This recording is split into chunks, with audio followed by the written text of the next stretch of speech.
I can't believe I'm actually typing this out, but I need to know if I'm the villain here or if my family is just as toxic as I think they are.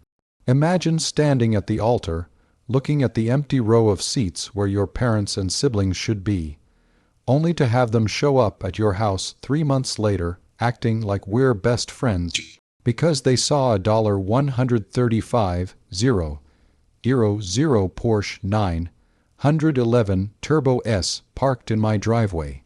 They literally ignored my existence for years, treated my wedding like a minor inconvenience they couldn't be bothered to attend, and then had the audacity to ask for a small loan the moment they realized I wasn't the struggling artist they wanted me to be. Was I wrong for laughing in their faces and revving the engine as I drove them out of my life for good? Or would you have done the exact same thing if your family treated you like a human ATM only? After you found success, to understand how we got to that moment in the driveway, you have to understand the dynamic of the Miller family. I'm the middle child of 3. My older brother, Marcus, was the golden boy athlete who could do no wrong, and my younger sister, Chloe, was the miracle baby, who was constantly coddled and showered with gifts. Then there was me, Leo.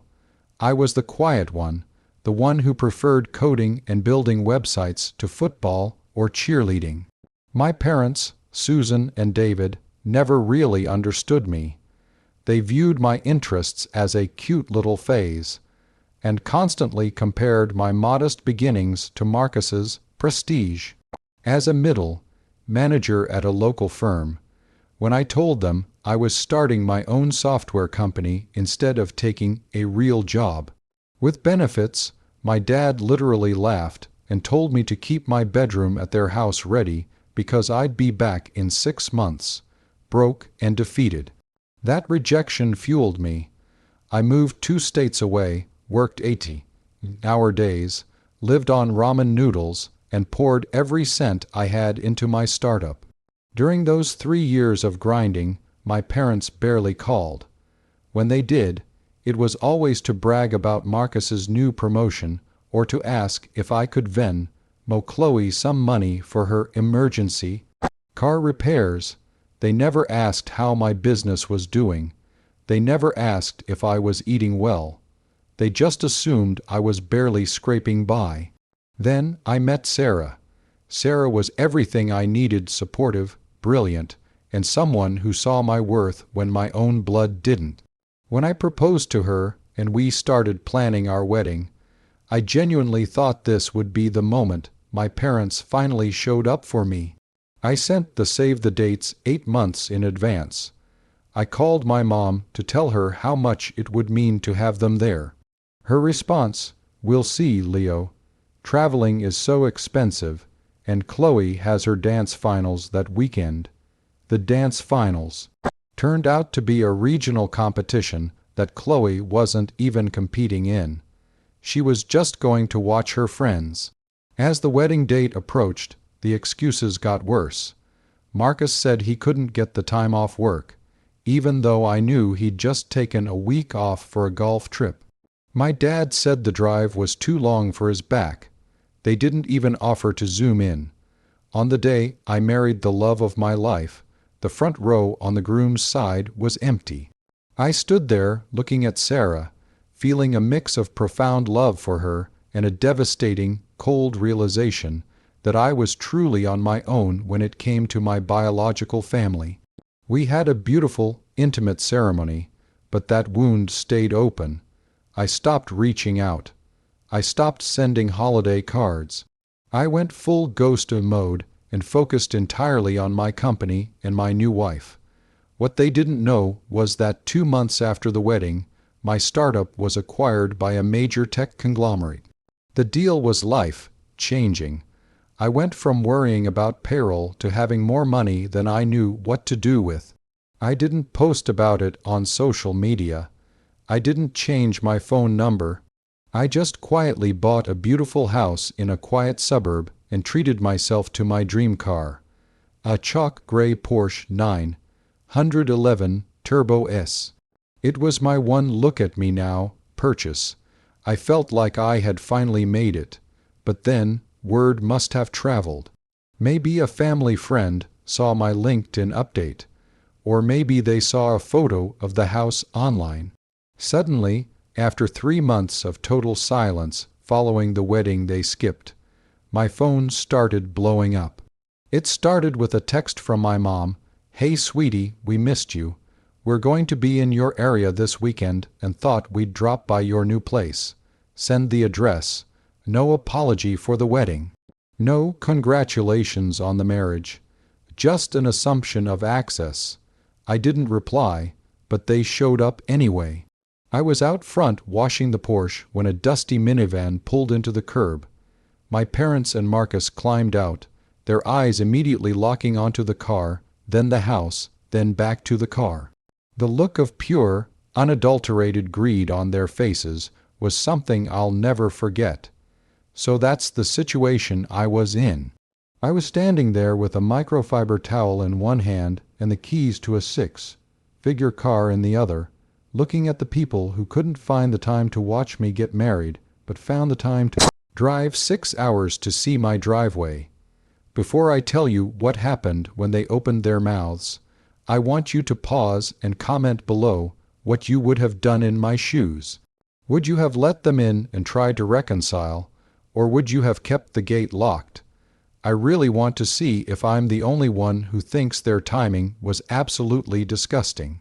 The moment my dad stepped onto the pavement, he didn't even say hello. He walked straight up to the Porsche, whistled, and said, "Now this is a serious machine, Leo. I didn't know the website thing was paying this well. Is it a rental?" I looked him dead in the eye and said, "No, Dad. I bought it cash. Just like I bought this house." My mom tried to move in for a hug, smelling like the same perfume she wore to Marcus's graduation, the one she actually attended. "Oh, we are so proud of you. We always knew you had it in you. We were just talking about how we needed to come celebrate your success." I stepped back, avoiding the hug. "Celebrate? You guys couldn't even make it to my wedding. You told me Chloe's friend's dance recital was more important than my marriage." Marcus chimed in, leaning against the hood of my car like he owned the place. "Hey man, don't be like that. Weddings are just parties. This is real success. Actually, it's funny you mention success, because I've been looking into this real estate investment, and I'm just a few thousand short of the closing costs. Seeing as you're clearly rolling in it, I figured little brother could help out the family." I couldn't believe it. Within 3 minutes of arriving, the masks were completely off. They didn't care about my life, my wife, or my feelings. They saw a high-end German sports car and saw a way to solve their own financial problems. I asked them why they really came. My mom started crying the fake, performative tears she uses whenever she wants something. She told me that their mortgage was underwater and that Chloe wanted to go to an expensive private college, and they didn't want her to have debt. They sat there and listed off about $200,000 worth of needs, while standing in front of a son they hadn't spoken to in months. I let them finish. I let them exhaust their list of demands and favors. When they finally went quiet, expecting me to pull out a checkbook, I just smiled. It wasn't a mean smile. It was a smile of total clarity. I told them, "It's amazing how your memory works. You forgot my wedding, you forgot my birthday, and you forgot my phone number for 3 years. But the second you see a Porsche, your memory is 20/20. You remember exactly who I am and where I live." My dad got angry then, his face turning that shade of red I remembered from my childhood.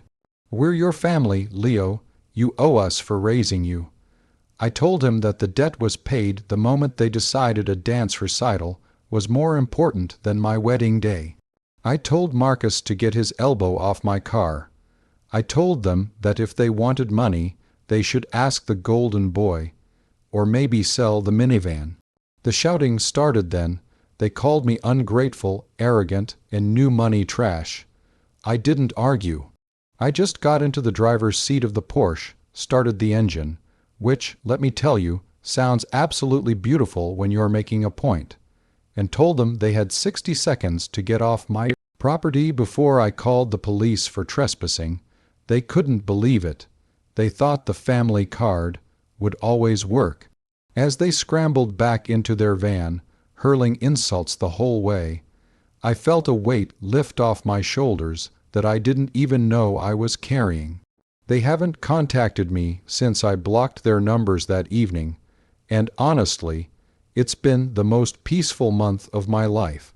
My wife and I took the Porsche on a road trip last weekend, and every time I hit the gas, I'm reminded that I built this life without them, and I'm going to enjoy it without them too. At the end of the day, family isn't about blood. It's about who shows up when there's nothing in it for them. My parents showed me exactly who they were when they stayed home on my wedding day, and they showed me again when they showed up for my car. I don't regret a single thing I said to them in that driveway. Money doesn't change people. It just reveals who they really are, and it revealed that my family loved my bank account more than they ever loved me. If you've ever had to cut off toxic family members to protect your own peace, you know exactly how empowering that feeling is. Like this video if you were on my side and think I did the right thing by sending them packing. Subscribe for more stories like this where we expose the truth about crazy family dynamics and standing up for yourself. Share your final thoughts on this whole mess in the comments section. Have you ever had a fair, whether family member crawl back when you got successful? I'll see you all in the next story.